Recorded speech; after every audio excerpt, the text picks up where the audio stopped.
자, 오늘 그 말씀은 누가복음 15장 말씀을 보겠습니다. 누가복음 15장 말씀입니다. 누가복음 그 12장, 15장입니다. 그 15장 11절에서 32절까지의 그 말씀입니다. 자, 그 내용을 가지고 오늘 말씀을 나눌 텐데, 시간 관계상 32절 마지막 구절 한 구절만 봉독하겠습니다. 자, 32절입니다. 누가복음 12장 15장 32절입니다. 너희의 이 동생은 죽었다가 다시 살아났고 잃어버렸다가 찾았기에 우리가 즐거워하고 기뻐하는 것이 당연하니라고 하더라고 하시니라. 말씀을 위해서 잠깐 기도하겠습니다. 위대하신 아버지 하나님, 오늘 이렇게 또 아버지의 말씀을 들고 이렇게 단위에 섰습니다. 오늘 이 시간 아버지 하나님께서 입술을 주장하여 주시옵시고 오직 성령과 능력을 나타내므로 아버지 하나님의 말씀을 담대히 선포하게 하여 주시길 원합니다. 오늘 말씀은 위대하신 아버지 하나님이 누구인가를 오늘 나눌 때 아버지 하나님의 그 깊이와 크기와 그 마음이 어떤가를 우리가 깨닫는 시간 될 수 있도록 인도하여 주시길 원합니다. 말씀을 선포하는 자나 듣는 자 모두가 아버지 하나님 안에서 은혜가 있게 하여 주시고 오직 아버지 하나님만을 높일 수 있는 그러한 온전한 경배의 자리가 되기를 원합니다. 주 예수 그리스도의 이름으로 기도드립니다. 아멘. 오늘 그 말씀 누가복음 15장 32절 대표 구절로 이렇게 했습니다. 그래서 오늘 말씀 제목은 위대하신 아버지, 위대하신 아버지라는 그 말씀 제목으로 오늘 그 나누고자 합니다. 자, 오늘 그 본문 전체적으로 11절에서 32절까지의 말씀을 살펴보면은, 자, 여기서는 보통 우리가 흔히 말하는 탕자의 이야기입니다. 탕자의 이야기. 그것을 가지고 오늘 그 말씀을 나누겠습니다. 벌써 이제 5월인데, 보통 그 5월달 같은 경우에서는 여러 그 행사들이 많습니다.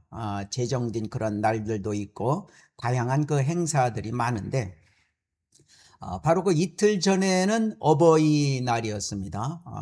부모님의 날이라고 하죠. 자, 그래서 오늘 말씀은 그 제목처럼 아버지를 그 생각해 보고자 하는 것입니다. 저의 그 부모님은 벌써 그 세상을 떠난 지가 한참 되었는데 역시 늘 생각이 나죠. 그 중에 또 어머니뿐만 아니라 아버지 같은 경우도 살아생전에 아주 지혜가 출중했고 그리고 저에게는 그 아주 그 인자했던 그러한 아버지로서 기억에 남고 있습니다. 그리고 이제 아버지는 그 지혜로 저에게 여러 가지 훈육을 아주 상당히 많이 시켰습니다. 그리고 때로는 이것이 아니다. 꾸짖을 때도 꾸짖게 될 때도 비유를 통해서 실제적으로 많이 저한테 가르쳐 줬고 그 모든 것은 아버지의 사랑이었음을 제가 깨닫게 되면서 많이 고마웠다는 그런 기억이 생각이 나는데, 자, 저도 세 자녀를 둔 그 아버지로서 아버지의 사랑이 그 무엇인지 나이 들어 알게 됩니다.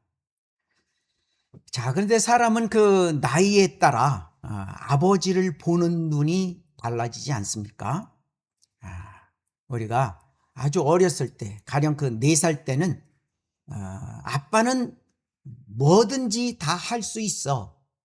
그런 어떤 그 믿음을 갖게 됩니다. 순수했을 때. 그렇지 않습니까?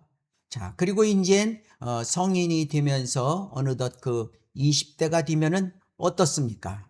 자녀들은 아빠는 구식이야, 아재야, 또는 꼰대야, 이렇게들 또 부르고 있는 것이 사회적 현상입니다. 그리고 이제 50살이 되면은 아버지와 상의할 수 있었으면 좋았을 텐데 그러한 아쉬움을 갖는 또 나이죠. 자, 그리고 저는 이제 그 60이 넘었으니까 자, 이쯤 되니까 역시 아버지는 이미 다 알고 계셨구나. 이것을 공감하게 됩니다. 자, 이것이 하나의 또 그 인생이고 아버지가 어떠한 존재인가를 우리는 깨닫게 되는데 이처럼 시간이 지나야 보이는 사랑이 있는데 자, 그것이 바로 아버지의 사랑이라고 하는 것입니다. 오늘 그 본문 속에서의 그 아버지는 단지 인간의 아버지가 아니라 위대하신 아버지 하나님을 상징하고 있는 것입니다. 자, 그래서 오늘 이 내용에 보면은 여기서의 그 하나님은 여기서 한 아버지는 집 나간 아들을 벌 주기 위해서 기다리고 있는 것이 아닙니다. 주인을 돌이키기 위해서 사랑으로 기다리고 있음을 우리는 알 수가 있는 것이죠. 그렇지만 이 사랑은 방종을 허락하지는 않습니다. 당연한 거 아니겠어요? 그래서 사랑은 품는 것이지만 방종을 허락하지 않는 그야말로 그러한 거룩함이라는 것은 오히려 칼을 들이대는 것입니다. 말씀의 칼을. 자, 이처럼 오늘 우리는 이 말씀을 따라 본론에서 세 가지를 살펴보고자 합니다. 자, 첫째로 아버지의 뜻입니다. 아버지의 뜻은 그 1차적으로 그 자유를 허락하지만 앞에서 말씀드렸던 방종은 허락하지 않는 것이죠. 자, 본문에 보면은 그 탕자가 뭐라고 합니까? 자신에게 먼저 달라고 하는 그런 자의 위치에 있지만 이렇게 달라고 하는 자는 어떻습니까? 먼저 잃어버리게 됩니다.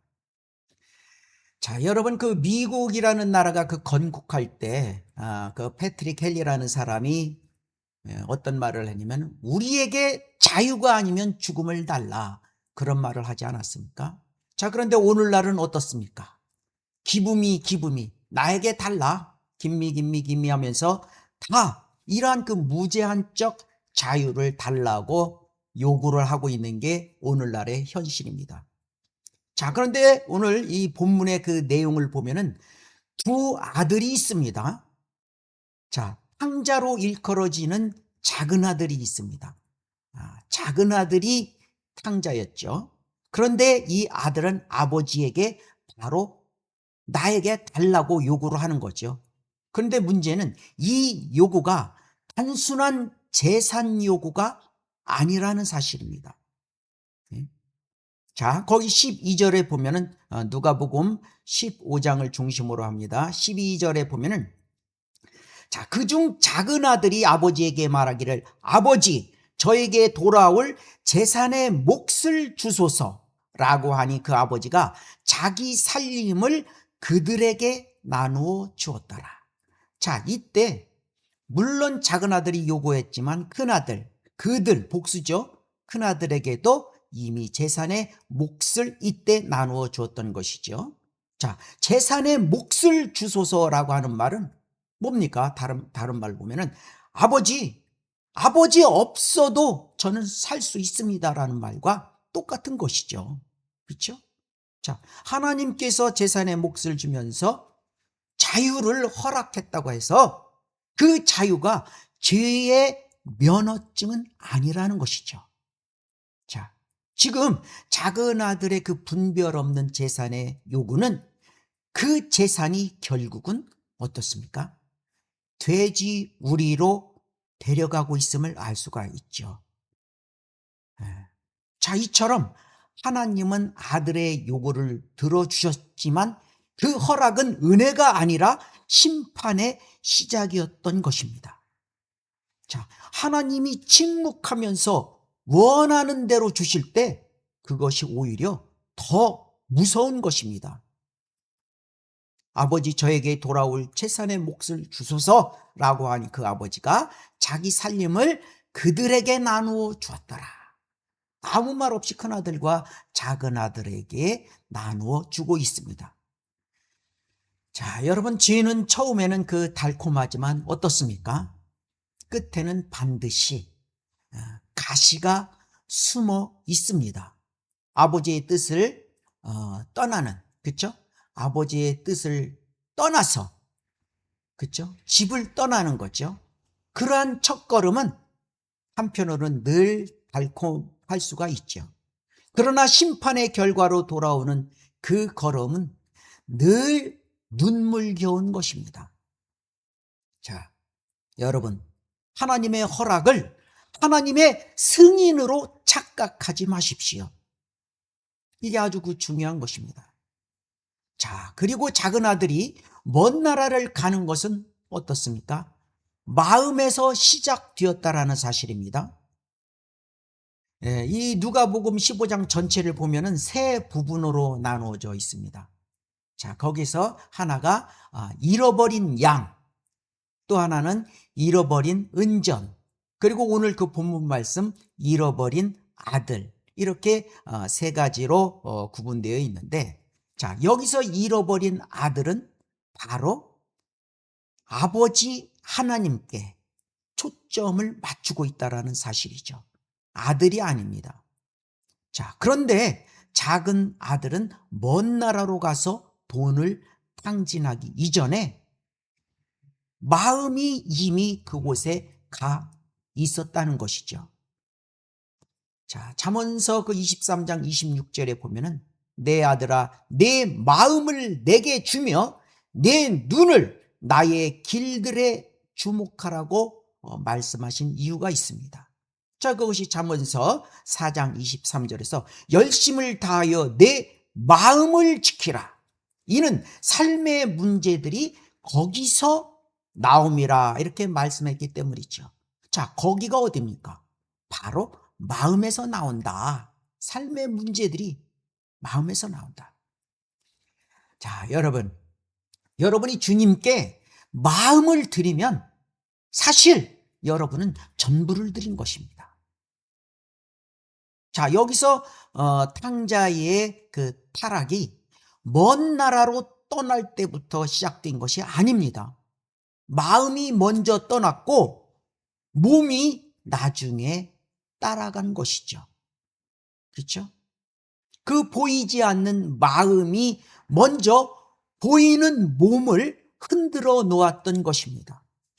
그래서 주님께서는 늘 보이는 것보다 보이지 않는 것에 대한 중요성을 말했던 것입니다. 자, 13절에 보면은 얼마 후에 작은 아들이 모든 것을 모아가지고 먼 나라로 가서 그곳에서 방탕하게 살면서 자기 재산을 낭비하더라. 여러분, 이것이 모든 타락의 공통 경로인 것입니다. 먼저 마음이 하나님을 떠나고 그 다음에 삶이 따라간다라는 것이죠. 그래서 마음을 지키지 않는 자는 반드시 먼 나라로 가게 되어 있는 것입니다. 자, 성도 여러분, 지금 여러분의 그 마음은 어디에 있습니까? 예? 예수님이 여러분들 앞에 이렇게 계신데, 그렇죠? 마음속에 여러분이 예수 그리스도의 그 사랑보다, 성경의 소중함보다, 하늘나라보다 더 선호하는 그러한 장소나 즐거움이 여러분에게 있습니까? 자, 여러분, 이 질문에서 하나라도 예라고 하는 그러한 대답이 있다면 사실은 이미 먼 나라로 여행 중에 있는 그런 상황입니다.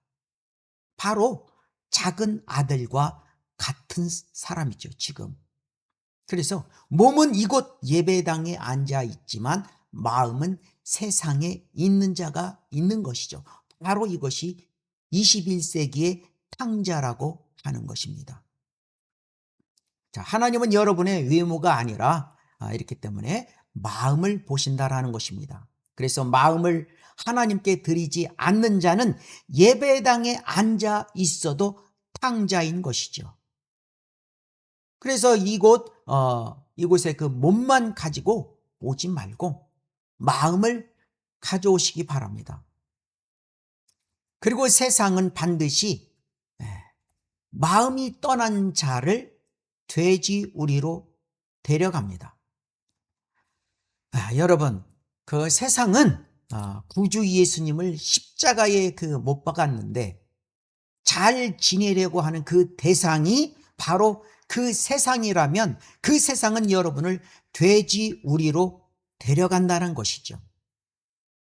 세상은 처음엔 박수를 칩니다. 그렇지만은 어떻습니까? 돈이 떨어지면 다들 돌아섭니다. 나이가 먹고 보니까 그것이 훨씬 더 선명하게 보입니다. 자, 그 15절에 보면은 그가 나가서 그 나라 백성 중 한 사람에게 거부살이를 하게 되었더라. 그 주인이 그를 자기 농지로 보내어 돼지를 치게 한지라. 그가 돼지가 먹는 곡식 껍데기로 배를 채우고자 하였으나 그에게 주는 사람은 아무도 없더라. 있죠? 세상 친구들은 여러분의 돈이 있을 때만 곁에 있는 것이죠. 가난해지면 모두 다 떠나는 거예요. 그래서 세상이 주는 것은 결국 돼지 우리뿐이라는 사실입니다. 자, 여러분, 그 한 청년이 있었는데 구원받은 후에도 세상 친구들과 계속 어울렸던 것입니다. 그러면서 자신하기를 나는 크리스찬이지만 세상과도 잘 어울리고 잘 지낼 수 있어라고 생각을 했던 것입니다. 처음에는 세상이 그를 받아주는 것 없죠. 그렇지만 시간이 지나면서 점점 세상 방식에 그 청년은 물들어 갔던 것이죠. 결국 어떻습니까? 그 청년은 주일 예배도 빠지기 시작했고 그 말씀도 멀어지기 시작했던 것입니다. 그것이 세상이죠. 세상에 물들면 그렇다는 것이죠. 그래서 청년이 나중에 깨닫고 고백한 것이 세상은 나를 환영하는 척 했지만 결국 나를 삼켜버렸습니다. 정확한 고백이죠. 삼킨 바 되는 것이죠. 자, 그래서 세상과 어울리면 여러분은 돼지치는 사람으로 만든다는 것이죠. 자, 이제 탕자는 그 17절 말씀에서 이렇게 보면은 17절 말씀 보면은 결국 자신을 돌아보게 됩니다. 자, 이것이 회복의 시작이었습니다. 17절 말씀 보면 그때 그가 자신을 돌아보고 말하기를 내 아버지의 많은 품꾼들은 먹을 것이 풍족하고도 남는도다. 그런데 나는 굶어 죽어 가는도다.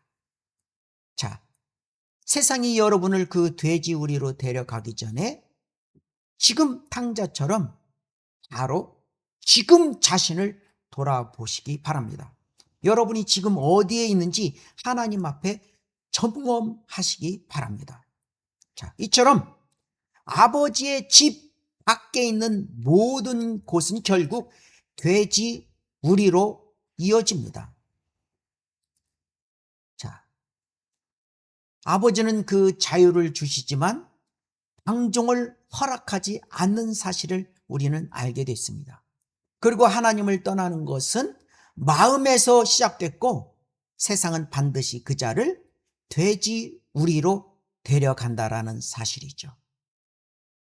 자, 이에 이제 둘째로 아버지의 기다림이 있습니다. 자, 아버지의 기다림이 어떤 것인가? 자, 그 전에 그 회개는 감정이 머무는 것이 아니라 바로 회개는 가만히 있는 것이 아니라 방향의 전환이 바로 회개라는 사실이죠. 자, 그래서 회개란 죄의 결과를 놓고 슬퍼하는 것만이 아니라 어떻습니까? 구원에 이르는 그 복음적 그 회개란 여러분의 행실에 대한 슬픔이 아니라 여러분 존재에 대한 그 슬픔까지도 자기가 깨달을 줄 알아야 되는 것이죠. 바로 이사야는 6장 5절에 자신이 불결한 입술을 가진 사람이라고 말하는 것이 자기 존재에 대해서 알고 있는 것이죠. 이것이 곧 회개라 이런 것입니다. 자, 그렇다고 눈물만 흘리는 것이 회개가 아니고 어떻습니까? 자, 여기서 후회와 회개는 다릅니다. 누가복음 거기 15장 그 18절에, 자, 한번 18절에 그 다 한번 보십시오. 이제 내가 일어나서 내 아버지께로 가리라. 그리고 이렇게 말하니니 아버지여, 내가 하늘을 거역하여 아버지 앞에 죄를 지었나이다. 자, 물론 전 아버지가 이제 환영을 하는데, 이제 그 19절부터, 자, 이곳이 오늘 이야기 중에 아버지가 환영하고 있는 이 상황이 가장 최고의 부분입니다. 자, 여기서 그 전에 이제 탕자가 어떻습니까? 내가 일어나서, 자, 방향이 바뀌었습니다. 이것이 회개라는 것이죠. 그렇죠? 출애굽기 10장 16절에서도 보면 파라오도 뭐라고 했습니까? 내가 죄를 지었나이다라고 말했고, 민수기에서도 보면은 22장 34절에 보면 그 발람이 있는데, 발람도 뭐라고 했습니까? 내가 죄를 지었나이다라고 말을 했습니다. 자, 그러나 그들은 후회한 게 아니고 바로 뭐였습니까? 참 회개한 게 아니고 후회했다라는 것이죠. 그렇죠? 내가 죄를 지었나이다 라고 한 것, 이것이 진짜 회개가 자기들은 아니었고 회개한 게 아니고 후회만 했다, 이렇게 다른 거예요. 그래서 진짜 회개는 감정 그것을 드러내는 것이 아니라 방향의 전환이다. 그것이 회개다, 이것입니다. 자, 이런 차원에서 여러분은 지금 회개하고 있습니까? 아니면 후회만 하고 있습니까? 나는 잘못했어, 정말 미안해라고 하면서 그 자리에 그대로 머물러 있다면, 일어나지 않는다면 무엇입니까? 그것은 연기하는 것이지 회개가 아니죠. 그렇죠? 그래서 회개는 눈물이 아니라 발걸음이다 라고 하는 거예요. 움직이는 거죠. 방향을 전환하는 것이죠. 그래서 내가 일어나서 내 아버지께로 가리라, 이 결단이 바로 회개다, 그런 것입니다. 그래서 오늘 그 눈물을 흘리며 예배당을 나가면서 어떻습니까? 집에 가서 또 똑같은 죄를 짓는다면 그것은 회개가 아니라 죄의 연습일 뿐인 것입니다. 그래서 하나님은 여러분의 그 눈물이 아닌 방향의 전환을 원하신다라는 것이죠. 지금 어디에 있든지 내가 일어나서 내 아버지께로 가리라고 여러분들은 결단하시기 바랍니다. 그 결단의 첫걸음을 지금 뗄 때 하나님께서 달려오시는 것이죠. 그래서 고린도후서 6장 2절에 유명한 말씀이 있지 않습니까? 보라, 지금이 기뻐 받아들여진 때요. 보라, 지금이 구원의 날이라. 그렇죠?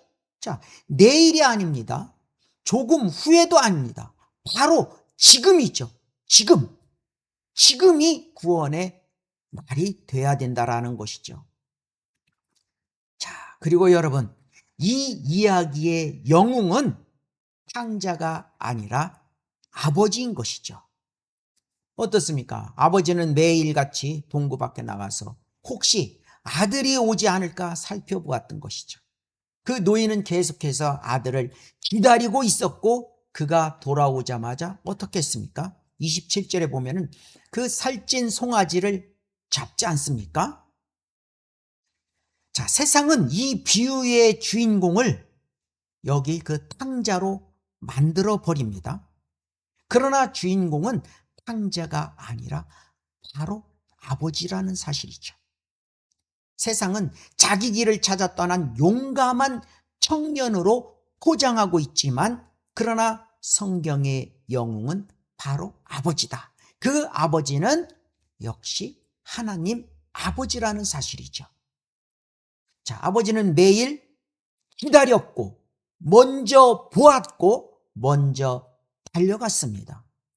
살찐 송아지를 잡았다는 것은 이미 준비해 두었다는 증거 아니겠습니까? 하나님은 여러분이 돌아오는 것을 미리 아시고 이미 준비하고 기다리십니다. 성도 여러분, 여러분이 그 돌아오기를 기다리시는 하나님을 여러분들은 알고 있습니까? 여러분은 내가 이 정도로 회개하면 하나님이 받아주실까라고 묻습니까? 아버지는 그 더러운 옷, 그 냄새, 그 수치스러운 과거에도 불구하고 달려와 안으시고 입을 맞추셨던 것입니다. 지금 탕자에게 그렇게 하고 있지 않습니까? 여러분이 그 자리에서 일어나 발을 떼기도 전에 하나님께서는 먼저 이 강단 앞에 오셔서 기다리신다라는 사실입니다. 이것이 아주 중요한 것입니다. 자, 그런데 그 22절 한번 더 보면은 가장 좋은 옷을 입히시는 그 아버지를 볼 수가 있습니다. 자, 가장 좋은 옷은 예수 그리스도의 의라고 말하죠. 자, 22절 보면 그러나 아버지가 자기 종들에게 말하기를 가장 좋은 옷을 가져다가 그에게 입히고 손에 가락지를 끼우고 발에 신을 신기라. 그리고 살찐 송아지를 이리로 끌어내어 잡아서 먹고 즐기자. 여러분, 아버지 집에 돌아온 자에게 어떻게 하고 있습니까? 예수 그리스도의 의가 되시는 가장 좋은 옷을 입히시고 아들의 회복으로 가락지를 끼워주고 새 삶의 시작으로 신발을 신겨주고 있는 것이죠. 아버지가 아들에게 이렇게 하고 있습니다. 자, 그래서 돌아오는 자에게 하나님은 벌이 아니라 잔치를 준비하시는 것입니다. 이것은 용서 차원이 아니라 완전히 회복시켜주는 거 아니겠습니까? 그리고 아버지 집에는 필요한 모든 것이 있습니다. 그 20절에 보면은 탕자에게 필요한 것이 무엇이었겠습니까? 20절에 보면은 탕자는 사랑이 고팠습니다. 그러나 사랑은 아버지의 집에 있었습니다. 22절에 보면은 탕자는 좋은 옷과 돈이 필요했는데 아버지 집에 있었습니다. 23절에 보면 탕자는 행복하기를 원했는데 어떻습니까? 아버지 집에 있었습니다. 이 탕자가 먼 나라에서 구한 모든 것이 아버지 집에 이미 있었다라는 사실이죠. 사랑, 옷, 돈, 행복, 그렇죠? 아들이 세상에서 찾아 헤매던 그 모든 것이 아들이 떠나온 아버지 집에 있었던 것입니다. 요한복음 14장 2절에 보면은 나의 아버지 집에는 많은 저택들이 있느니라. 그렇지 아니하면 내가 너희에게 말하였으리라. 나는 너희를 위하여 처소를 마련하러 가노라. 그렇죠? 주님은 그렇게 했습니다. 자, 아버지 집에는 그야말로 죄도 싸움도 굶주림도 없는 것이죠. 세상에서 찾는 모든 것이 이미 아버지 집에 풍성이 있는 것입니다. 자, 여러분은 지금 무엇을 찾고 있습니까? 사랑을 찾고 있습니까? 여러분, 아버지 집에 있습니다. 평안을 찾고 있습니까? 아버지 집에 있습니다. 그리고 여러분은 어떠한 그 의미와 목적을 찾고 있습니까? 그것도 아버지 집에 이미 있는 것입니다.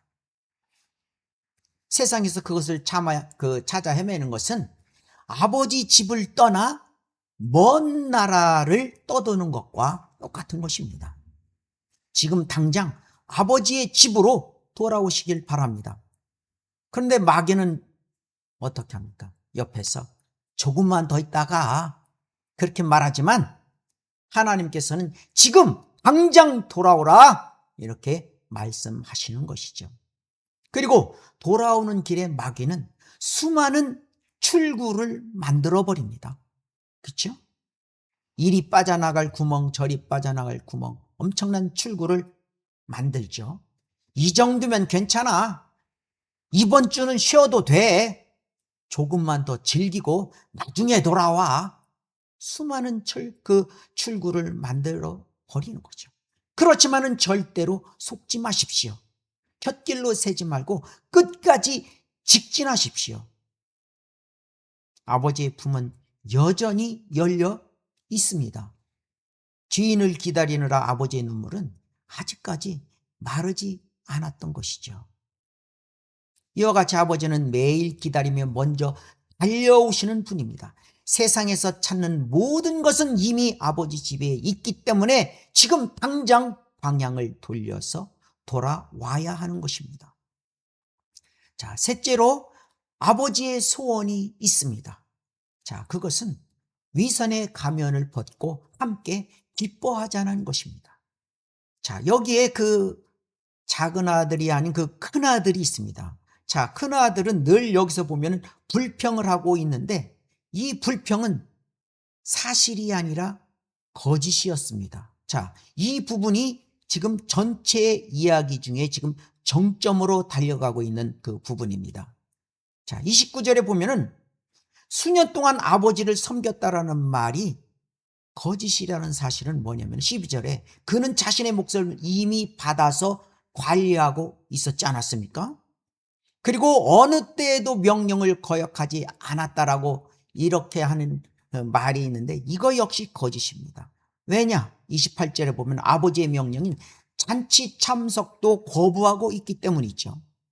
자, 29절에 보면은 그가 자기 아버지께 대답하여 말하기를 보소서 수년 동안 내가 아버지를 섬겼고 어느 때에도 명령을 거역하지 아니하였으나 내 친구들과 함께 즐기라고 나에게 염소 새끼 한 마리도 주지 않았나이다. 불평불만과 거짓말하고 있죠. 바로 종교적인 사람의 특징이 바로 이런 것입니다. 겉으로는 섬기는 척하면서 속으로는 자기 유익을 계산하고 있는 사람. 그렇죠? 큰아들은 아버지를 섬기는 것이 아니라 어떻습니까? 유산을 지킨 것이었습니다. 성도 여러분은 왜 교회를 나옵니까?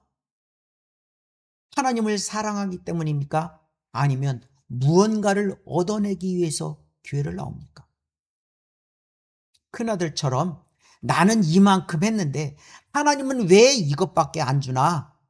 이렇게 생각하고 있지는 않습니까? 그 마음이 바로 큰아들의 마음입니다. 하나님을 섬기는 것이 거래가 되면 큰 아들이 되는 것이에요. 여러분, 여러분의 신앙은 거래입니까? 사랑입니까? 큰아들은 집에 있었지만 아버지의 마음을 몰랐습니다. 집에 있었지만 다시 말하면 늘 교회에 다니지만 온전한 경배를 못하고 있습니다. 수년 동안 아버지 곁에 있었지만 아버지와 교제하지 않았다라는 것입니다. 교회에 앉아 있으면서 하나님과 교제하지 않는다면 그것도 먼 나라에 있는 것과 똑같은 것이죠. 여러분, 집에 있으면서 아버지의 마음을 모르면 그것이야말로 더 큰 방탕입니다. 작은 아들이 방탕한 탕자라고 힐문하기 전에 집에 있으면서도 아버지의 마음을 모르면 큰 방탕이다. 자, 하나님께서 너는 수년 동안 내 곁에 있었는데 나를 알고 있느냐라고 물으신다면 여러분들은 어떻게 하십니까? 어떻게 하시겠어요? 그렇죠? 그래서 집에 있으면서도 먼 나라에 있을 수 있다라는 것이 바로 이것입니다. 집에 있으면서도 교회에 나와 있으면서도 이미 세상에 가 있다라는 것이에요, 이것이. 자, 이것은 무슨 말이냐? 자, 여러분, 탕자가 되기 위해서 굳이 먼 나라로 갈 필요는 없다라는 것입니다. 네? 여러분이 일요일에 앉아 있더라도 이렇게 먼 나라에 가서 앉아 있을 수 있습니다. 그것은 여러분의 마음이 먼 나라에 있다면 여러분 자신도 거기에 있다라는 것이죠. 그래서 누가복음 12장 34절에 뭐라고 합니까? 내 보물이 있는 곳에 너희 마음도 있다. 그렇죠? 너희 보물이 있는 곳에 내 마음도 있다. 그렇죠? 그 보물을 세상에다가 뒀다고 생각해 보면 어떻습니까? 마음이 세상에 있는 것이죠.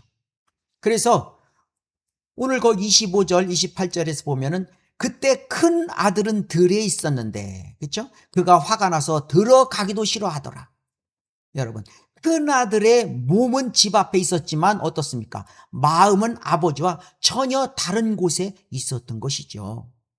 그래서 동생이 돌아왔을 때 기뻐하지도 못했어요.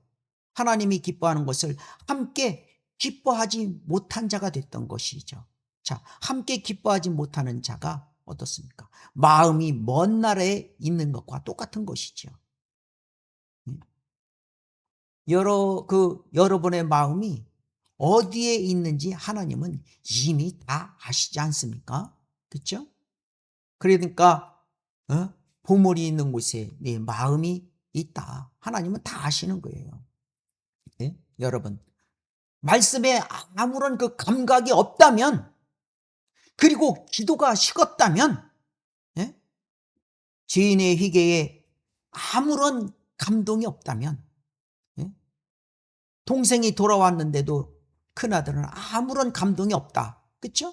자, 그렇다면 이미 그 마음은 먼 나라로 향해 있는 것과 똑같은 거예요. 작은 아들, 자기 동생, 탕자를 힐문할 것이 아니다. 그렇기 때문에 여러분 지금 당장 마음을 돌이키시기 바랍니다. 자, 그리고 형은 아버지를 섬겼지만 어떻습니까? 아주 중요한 대목입니다. 아버지를 섬겼지만 아들로 살지 않았다라는 것입니다. 네? 형은 자기 동생이 돌아오는 것을 바라거나 기도하지도 않았고, 그러나 형은 동생이 돌아왔기 때문에 화가 난 것이 아니라 아버지가 그 변덕스러운 동생에게 보이는 관심과 애정이 너무 싫었던 것입니다. 여러분, 서로 경배를 드리러 예배당에 왔습니다. 그러나 온갖 시기와 질투로 상대를 판단하면 어떻습니까? 그리고 목사가 되어서 양들에게 온갖 시기와 질투를 하고 있다면 어떻습니까? 똑같은 것입니다. 자, 그런데 31절에 아버지는 뭐라고 합니까? 너는 항상 나와 함께 있고 또 내가 가진 모든 것이 내 것이다. 바로 큰아들 내 것이다. 라고 하면서 아버지는 큰아들에게 이미 모든 것을 주셨던 것입니다. 자, 그런데 큰아들은 어떻습니까? 그것을 누리지 못하고 살고 있는 것이죠. 아버지 집에 다 있는데도, 아버지는 모든 영양 공급 다 주는데도 그것을 누리지 못하고 있어요. 자, 다시 말하면 종처럼 일했지만 아들처럼 살지 않았던 것이죠. 하나님은 우리에게 아들들이 되는 권세를 주셨습니다. 구원받은 자에게. 그러나 그 아들처럼 살지 못하면 어떡합니까? 그렇죠? 하나님이 이미 주신 것을 누리지 못하고 비교와 불만으로 사는 자가 바로 큰아들이다. 그런 것입니다. 여러분은 하나님의 자녀로 살고 있습니까? 하나님은 여러분에게 이미 모든 것을 주셨던 것이죠. 자, 그래서 에베소서 1장 3절에 뭐라고 합니까? 그리스도 안에서 천상에 있는 모든 영적인 복으로 우리에게 복 주신 하나님, 곧 우리 주 예수 그리스도의 아버지께서는 복 주시도다. 자, 그렇게 말씀하고 있는 것이죠. 다른 사람과 비교하며 불만 속에 살지 말고 하나님께서 여러분에게 이미 주신 것을 감사함으로 누리라는 것입니다. 자, 그리고 아버지의 그 마지막 말씀은 명령이라는 사실입니다. 자, 마지막 구절 32절에 보면은 너의 이 동생은 죽었다가 다시 살아났고 잃어버렸다가 찾았기에 우리가 즐거워하고 기뻐하는 것이 당연하니라고 하더라고 하시니라. 여러분, 하나님이 기뻐하시는 것을 함께 기뻐하는 것이 바로 아들의 본분 아니겠습니까? 지인이 돌아올 때 함께 기뻐해야 되는 것이죠. 이웃이 복을 받을 때 함께 기뻐하라는 말이죠. 그것이 바로 아버지의 집에서 아들로 사는 것입니다. 자, 여러분, 여기서 그 중요한 게 또 32절에서 오해하지 말아야 할 것은, 자, 잃어버렸다. 자, 잃어버렸다라는 것은 교리적으로 그리스도인에게 이런 일은 생기지 않습니다. 다시 말하면, 한 번 받은 그 구원은 잃어버리거나 그렇지 않는다라는 것이죠. 하나님의 자녀가 됐다면 그 신분이 죽거나 잃어버릴 수 없는 것이죠.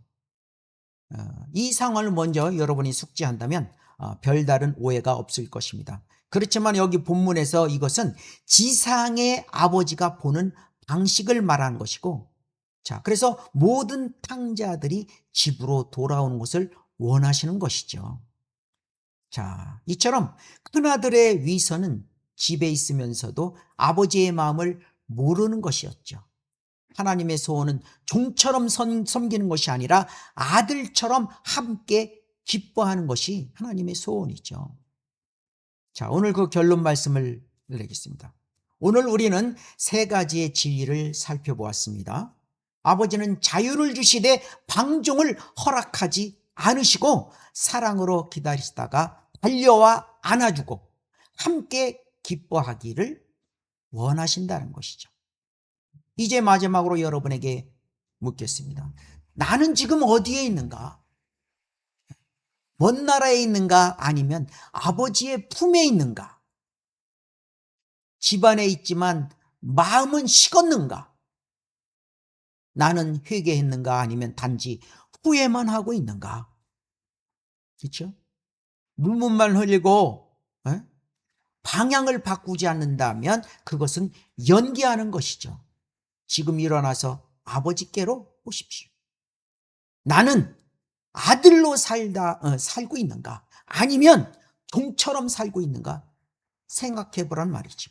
하나님이 이미 주신 모든 것을 아들처럼 누리시기 바랍니다. 비교와 불만을 버리고 감사함으로 아들로 사십시오. 아버지의 집을 멀리 떠난 성도가 있다면 지금 당장 돌아오시기 바랍니다. 여러분, 기도가 식었습니까? 아니면 말씀에 감동을 느끼지 못합니까? 그렇다면 이미 마음은 먼 나라로 향하고 있는 것과 똑같은 것이죠. 마귀는 조금 더 있다 가라고 말하지만 하나님께서는 지금 당장 돌아오라고 말씀하신다, 그런 것이죠. 그래서 그 32절 말씀했던 것처럼 이 동생은 죽었다가 다시 살아났고 잃어버렸다가 다시 찾았기에 우리가 즐거워하고 기뻐하는 것이 당연하지 않느냐, 이렇게 말하는데, 역시 아버지의 품은 여전히 열려있는 위대한 아버지다. 오늘의 말씀 제목, 위대하신 아버지라는 사실입니다.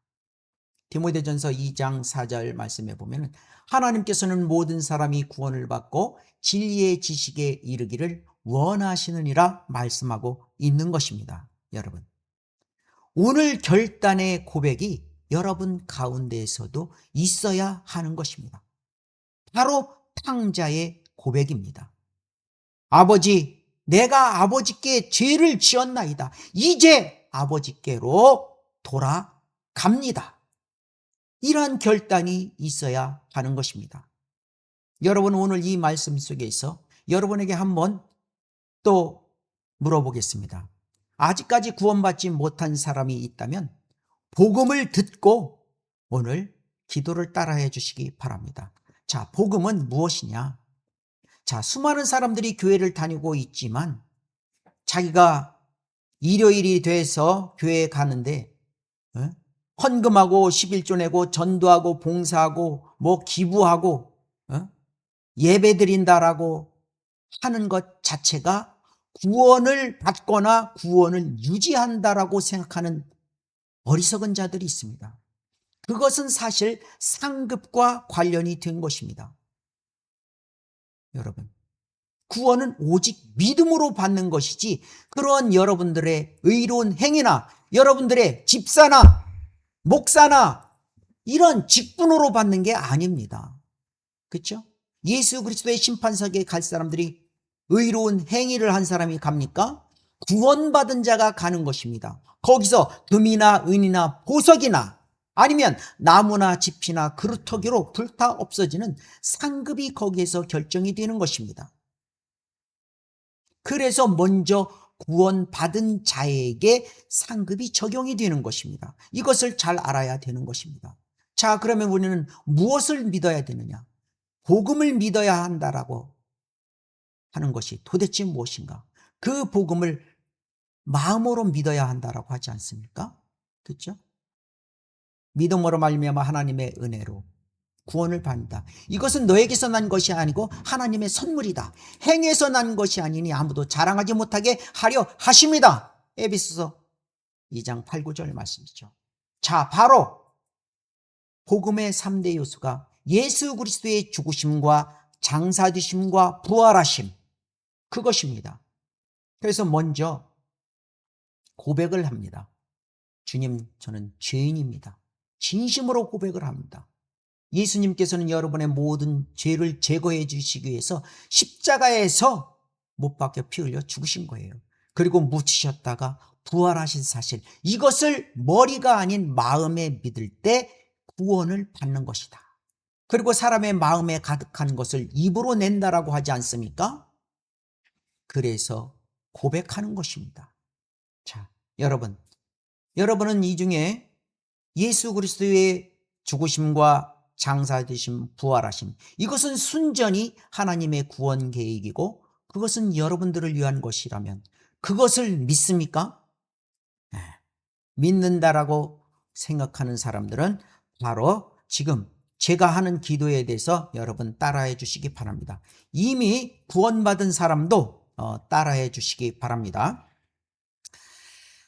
지금 그 마이크 시스템은 온전히 제 목소리만 들어가게끔 지금 해놨기 때문에 지금 외부의 어떠한 잡음과 다른 사람의 목소리는 여기 들려가지 않게 설정을 해놓은 상태입니다. 자, 따라해 주시기 바랍니다. 위대하신 하나님, 저는 지옥에 갈 수밖에 없는 죄인입니다. 죄를 회개하오니 용서하여 주십시오. 저는 예수님께서 하나님이시며 저의 모든 죄를 위하여 십자가에서 피 흘려 죽으시고 장사 되셨다가 다시 부활하신 사실을 믿습니다.